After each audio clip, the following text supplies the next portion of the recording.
Welcome to the Bold Goal Crusher podcast. For anyone looking to stop letting life get in the way and start crushing bold goals. I'm your host, Sara Mayer, and I'm thrilled to navigate this journey with you because it's time to start boldly achieving without working double time. So let's dive in. Hello, Bold Goal Crushers. I'm super excited to introduce you to my guest today. Born with a bilateral cleft lip and palate, Christine has had more than 20 surgeries, was bullied, and was told she would never amount to anything because of her facial difference. Today, Christine is a TEDx speaker and a certified confidence and transformation coach who helps clients improve their self-acceptance and self-esteem. She has a PhD in business and also volunteers with Smile Train to advocate for the cleft, lip, and palate community. I'm super excited to have you on the show today. Thank you so much for having me today, Sarah. I'm really excited to be here. Yeah, and you are such a testament to overcoming adversity and some of the limitations that we have in life and getting over bullying. I know I was bullied as a kid. So I'm excited to hear about your journey, but I'd love to start from the beginning. So tell me a little bit about growing up and being bullied. Mhm. Absolutely. I was bullied from as far as I can remember, elementary school, kindergarten. I was bullied. Students made fun of me. They called me horrible names. They wouldn't be my friends. They thought there was something wrong with me. So they point, they would stare, they would laugh. Whenever I was coming, they would say, "Oh, here comes the girl with the messed up lip," or they would say, "Here comes the girl who can't talk," and they would make fun of how I was talking. And even at a young age, as young as 5 and 6 years old, it started to just affect you. And I started to feel like what was really wrong with me? Was I really that horrible of a person? And it just continued on in elementary school, in high school, grade school, all throughout the years. I just kept getting stares or people that wouldn't be my classmates that wouldn't be my friend. And the name calling never ended. I was asked, was I kicked, with my mother kicked in the stomach while she was pregnant? Was I kicked in the face by a horse? What was wrong with me? They said my mother had sex with a monkey, horrible things. Even mothers of other children bullied me and said horrible things. They said, "This is not my daughter. I would have left her at the hospital." Or, "How can she have a daughter like that?" And it was just really terrible because it really tore me down who I was as a person. It made me feel worthless. It made me feel like, who am I? And that I wasn't anybody. I had no importance, and that nobody wanted me, but more importantly, nobody wanted to be my friend. And I was just this horrible, mean person. I believe what everybody was saying about me.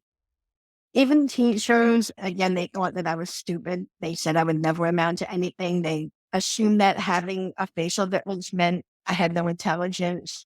I did miss a lot of school because of surgeries and needing speech therapy, but I always made up the classwork. My mother would get my schoolwork, make sure I did it at home, or try to schedule the surgeries during the summer or winter break so it didn't affect my school that much.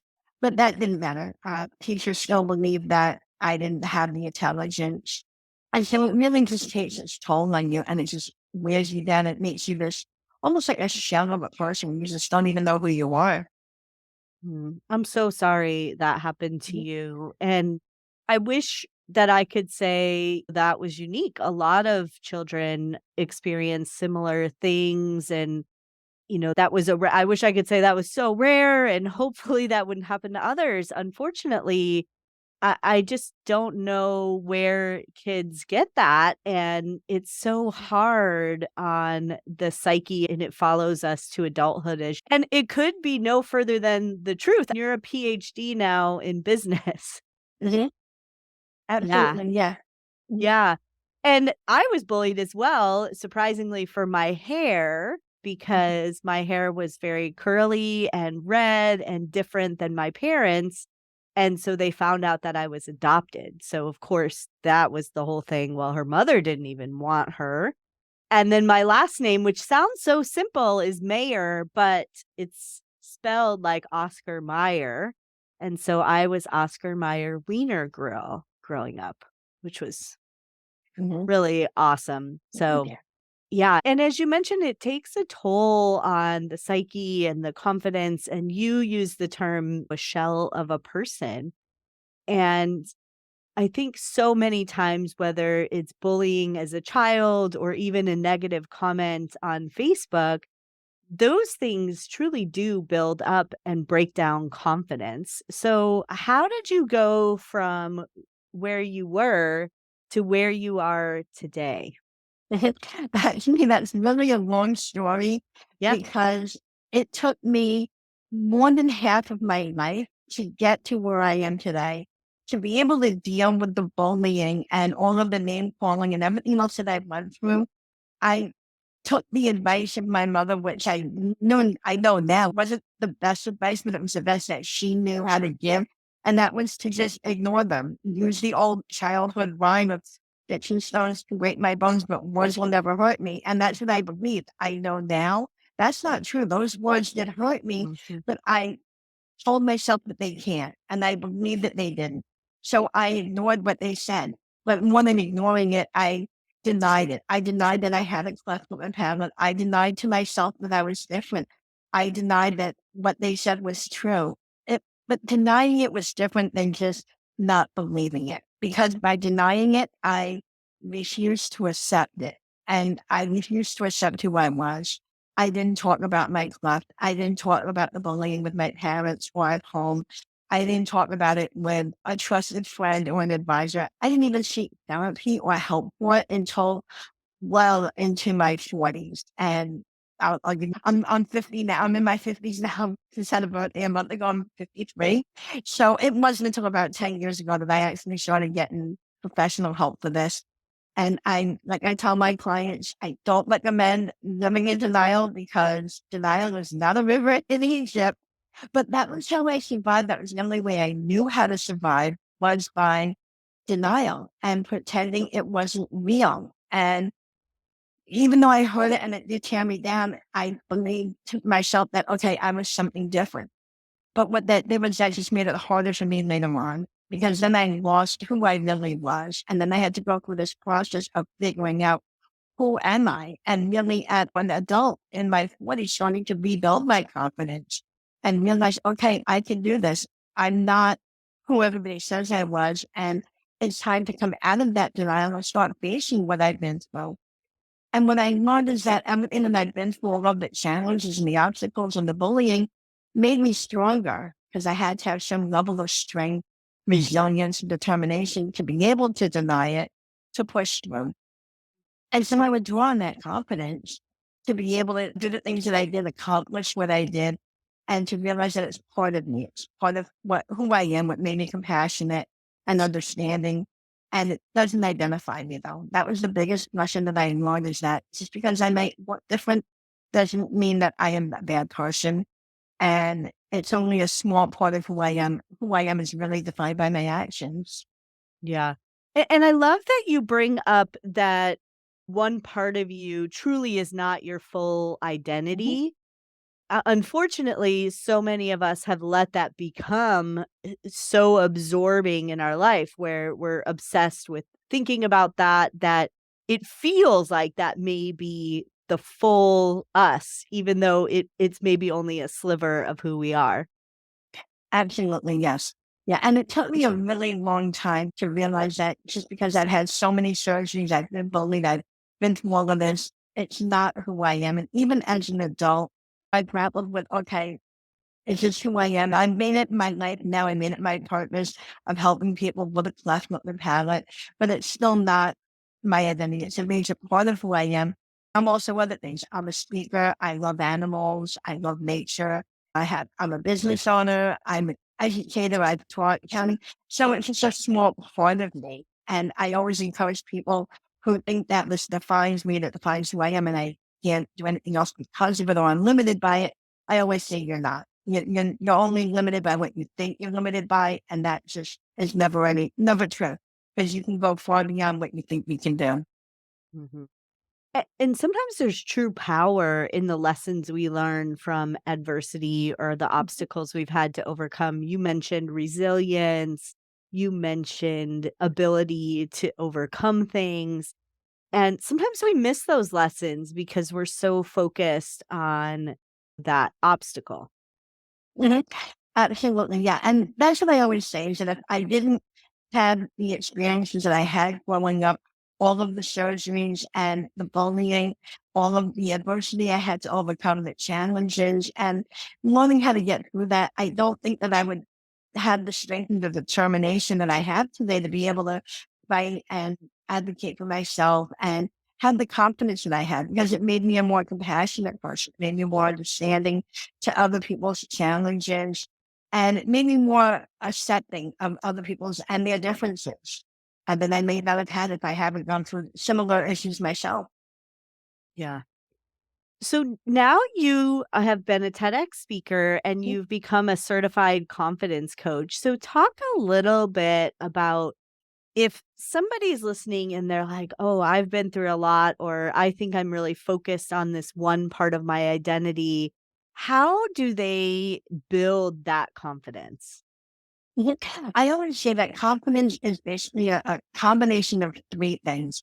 It's first of all, knowing who you are and what's important to you, your values and what you stand for. Once you get that, makes you feel secure. And it's also knowing what's important to you. So, like I said, once you know what's important, your values, your morals, that's going to help you make your decisions. From there, it's getting a handle on managing your emotions. Our emotions, they can be hard to manage. And for me, I denied my emotions. I refused to feel anything for the longest time. And that also affected my confidence. But once I learned how to get a handle on to face my emotions, not be so afraid of them, I was like, okay, it's not so bad if I show the fear or if I show the sadness at being bullied, if I show the anger. And then that helped me feel a little bit better, a lot better about myself. After that, it's learning how to interact with other people, how to build those social skills, how to set the boundaries and say no and realize that it's okay if you say no, because the world isn't going to come to an end and you don't have to have everybody like you and everybody doesn't have to be your best friend. You don't have to be everybody's best friend as long as you're on your own best friend. And then most importantly, it's self-care. And I believe firmly in mindfulness. So by taking care of yourself, putting yourself first, realizing what's important, and again, that goes back to those values. When you feel better about yourself, you exude that confidence.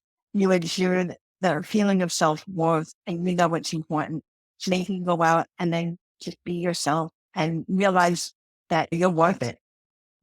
And that's truly what it's about, being authentic in our Mhm. skin and knowing that we are worth everything that we're doing, but also everything that we are being as well. Absolutely. But sometimes it's harder, it's more difficult than it seems because there are so many things that bombard us, the naysayers, is children. Hopefully, you're not being bullied as an adult, but some people may be.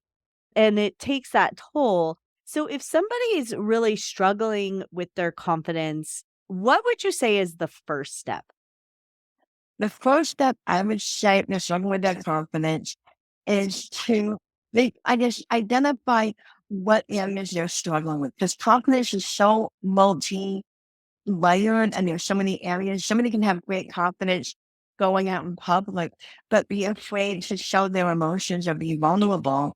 So I would say, are you struggling with confidence in meeting other people or in just being with your emotions or where the confidence issue really struggles with?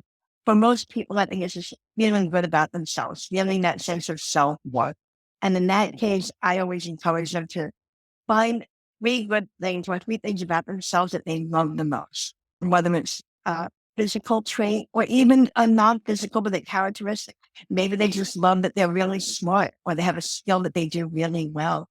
Focus on that and just really embrace it and just embrace it and be so proud of that. And I always say, look in the mirror and say, I'm really smart, or I can play the piano really well, or I have beautiful eyes, or whatever it is. And realize that's the first thing about yourself. From there, that'll help you feel better about everything else. I just continue to go out in the world and say, you know what?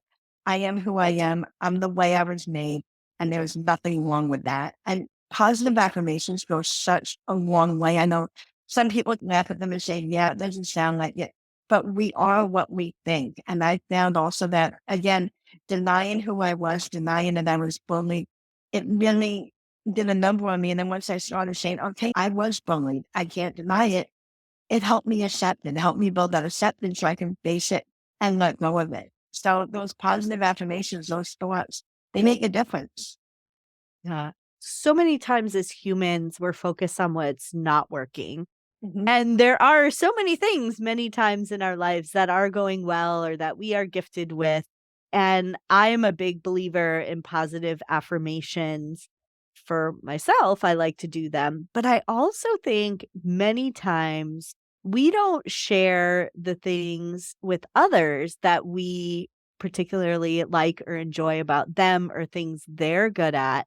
So I encourage you not only do your own positive affirmations, but provide others with those compliments. Recently, I was actually in the Bahamas, long story, but for work, and this lady who was serving ice cream the very first day, gelato, I went every single night after these seminars, and the first day she was like total grump. And I learned her name and then complimented her on her nails because she did have really beautiful nails. And by day 5, she was taking pictures with me and telling everyone I was her favorite guest. But it all started with that little compliment that was true that I really liked her nails, and then we built that connection over several days. And she said, "You don't know how many," at the end, she said, "You don't know how many people come in here a day and how busy we get, and you truly have been the most pleasant part of my day some days." I'm like, "Oh, that's sad," but also it cost me nothing, and it was truly genuine. Well, and I'm sure it makes you feel amazing and it makes you feel good knowing that you made her day. Yeah, Mhm. yeah. Exactly. And that ties in with that self-care because it's not only doing for ourselves, but it's also doing for others, doing those little things that make us feel good. And so many times, especially as women, we're told that if we do things for ourselves, we're selfish. But I don't believe that because doing things for ourselves, if we don't take care of us, nobody else will. And so when we take care of ourselves, we feel empowered, we feel confident, we feel strong. And even if it is something as simple as giving someone else a compliment that makes them feel good, it makes us feel good because we know we made someone else's day. We made them smile, or we were just being a polite, kind human. And that makes us put a little pep in our step. So I always believe that as well. Yeah, and it costs us nothing. It's so easy. But self-care really starts with ourselves, but it does benefit others. It, like they say on the airplane, put your oxygen mask on first before you help others, because if you don't, you're of no use, honestly, Mhm. to anybody Exactly. else after that. Exactly. Exactly. Yeah. Why do you think it is so difficult for women to really focus on taking care of ourselves? Yeah, that's a good question. I think a lot of it goes back to just the history of what was expected of women, how we were always looked at by society and our role, gender role as women, that we were always expected to be quiet and submissive and taking care of everyone else, the caretaker for everyone else. And that somewhere along the line that we were just expected to be okay, that we didn't need to take care of ourselves or that taking care of ourselves just physically happened. And so we were never taught as children, as young women growing up that, hey, we have to make sure our needs are met first. And I think because society demanded more and more of us, that it was always expected that we would just give. And so I think there is a change going on now, and I always encourage it again within myself and my clients to put yourself first, make sure your needs are met first. Like you said, if your needs are not met, if you're not okay, you can't help others. But I do think it goes back to generations in history where women were always expected to do more, to be that foundation, and to be that type of person that just gave everything to everyone. Yeah. And so many years of history on Mhm. that as well. Yes, So, what absolutely. One of the things that you help women with is overcoming social anxiety. So, can you talk a little bit about how you go about helping women with that? Absolutely, yeah. So the first thing that I do is we start by learning how to speak up and ask for what you want. I was a terrible people pleaser growing up. I was so submissive. I did whatever anybody asked of me. I was the type of person where if asked where I wanted to go for a restaurant, wherever you want to go. If I was in a group, I went whatever the group wanted, even if it was something I didn't want, because I just wanted to fit in. I didn't want to be rejected and I didn't want to make any waves and I wanted to avoid conflict. So the first thing what I learned for myself is that there was no harm in speaking up. It was okay to ask for what I want. It didn't mean that I was going to be labeled as a bad person or a mean person. And people actually respected me more when I did start speaking up because then again, as humans, we like it when the humans around us are happy. And so when I was speaking up for myself, other people respected me more. And I also had more self respect for myself. So the first thing I teach my clients is how to speak up for what you want. Whether it's simply as sending back a plate at a restaurant that wasn't what you ordered or wasn't right. And that's something I'm a big proponent. I never used to do that. Oh, my fries are cold. It's okay. I'll eat them cold. Oh, my food's not cooked. No, it's okay. I don't want to be a bother. And when I realized that, you know what, I can get over this fear and send it back, it was like, oh my gosh, this is amazing. It was like a whole new world. And it was so nice to feel empowered. And that was a big step in building my confidence. Like I can send back and say, hey, my fries are cold. Can I have hot fries? And they're like, okay, yeah, sure. Wow, I didn't get struck down by lightning and I got hot fries and I can enjoy my meal. And now I felt more confident. Like I can go out and ask for bigger and better things and I'm not going to get shot down for it. And it was amazing. So I always practice with my clients. We might do some role playing, we might do some practicing, asking for what we want, asking for what they want, starting small. Maybe it's just, I encourage them to go into a grocery store and ask where the bathroom is. Or go into a grocery store and ask where something is, even if they know where it is. Just practice it. Because when you practice it, when you don't need it, that's you're there for when you do need it. You bring up such a great point. So many times we just go with the flow. I've done that before where it's like, oh, I don't want to send it back at a restaurant. I don't want to be the person at the table that's holding up the rest of the table from eating or whatever. And I used to have a sales coach that one time he had me practice in the grocery store because I always felt like I was intruding on people's time. So when I would Mm-hmm. call have a conversation with them, he said, "If you say real quick, you'll be surprised. People will have an hour." They'll say they don't have a lot of time, and you say real quick, and then they'll have an hour. And he said to practice it in the grocery store, and I was like, "Okay." So people would be, like, running out of the store with their kid and their groceries, and I'd say, "Hey, real quick, I have a question," and they would just chat for 20 minutes. It was bizarre, but that's such a great way to practice, and I loved your practical idea of just asking for help or and getting warmed up in a safe environment. There's an employee there who's that's hopefully their job to help a Mm-hmm. customer out, but it does allow you to build the confidence to then Mm-hmm. ask for something bigger. Hey, maybe I need one day without having the kids or one day Mm-hmm. not on my cell phone or I just need to be able to take a bath for 30 minutes without an interruption. Exactly, exactly. And those are the types of things that I do work on with my clients, kind of build up to ask for those things from family members, from partners, from coworkers, even in your company. If you're going after that promotion or if you want that raise, how to ask for it and ask for it with confidence while you keep your self-respect and while you keep yourself intact without compromising yourself. I also Yeah. teach my clients how to set boundaries. So many times I was a big one that had no boundaries because again, I wanted to please everyone. I wanted to be accepted. So I had no boundaries. And again, that was just left me feeling resentful and angry. But I didn't want to show my anger because again, I didn't want to be rejected. So I just kept it all inside, which I don't recommend doing. So I teach my clients how to set those boundaries and how to start small. Yeah. And I had a boss one time explain it in two ways. Like when people take on all the work, they're looking for that achievement high Mhm. or the acceptance high or the feeling of feeling wanted and needed and relied on. And so they would hoard the work and not share it.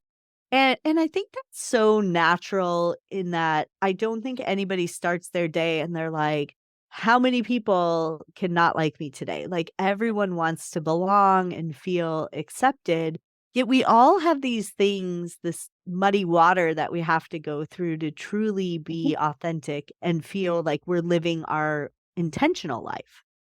Absolutely. Yeah. And it's so hard to do that because, especially if you've been living inauthentically or living for other people for so long, and then suddenly you want to be authentic, it's hard to do that. It's hard to find that place. But that all starts with knowing your values, what's important to you, what matters most. And then from there, you can start to build all the other little things, authenticity. And that comes with asking for what you want, knowing when to say no. And again, humans as humans, we like it when we're real. We like it when we see other people who are being authentic because then we can trust that. Yeah. Yeah. I've thoroughly enjoyed this conversation. And if one of the listeners or more of the listeners are listening and they wanted to connect with you, how would they go about doing that? And then what might they expect? Absolutely. So they can find me on my website, ChristineErrico.com. And on my website, they can even download a free ebook if they sign up for my newsletter, How to Be Comfortable in Your Own Skin. It's all about building that self-acceptance, being comfortable with who you are. And that's a really great ebook, has some journal clubs. My people who've downloaded told me they loved it. And you contact me. I always give away a free consultation if you want to more interested about working with me, finding out what's involved, how I can help you. There's a link on my website. You can sign up for that. And if you do decide to do that, we would chat, see how I can help you, how I can help you improve your confidence, your self-worth, self-esteem, self-acceptance, even if it's something as simple as setting boundaries, how to ask for what you want. So many different areas we can work on and knowing your values and what's important to you. So there's so many different ways that we can work, but there's a lot of information on my website about me and my free ebook they can download. Great. Thank you so much. And I'll go ahead and link that in the show notes.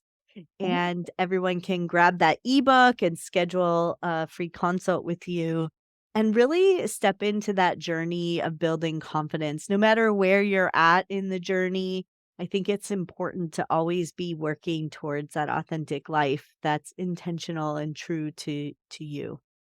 Absolutely. Yeah. Thank you. Yeah, I've loved having you on the show. Thank you so much. What a great conversation. Thank you so much, Sarah. I really enjoyed chatting with you, which is fabulous. Yeah. All right, bold goal crushers, it's time to get out there and crush your goals and everything that gets in the way so you don't have to work double time. So get to it. Thank you for tuning in to the Bold Goal Crusher podcast, where we crush goals and everything that gets in the way. I always love to support my community. I look forward to seeing you crush your goals this year.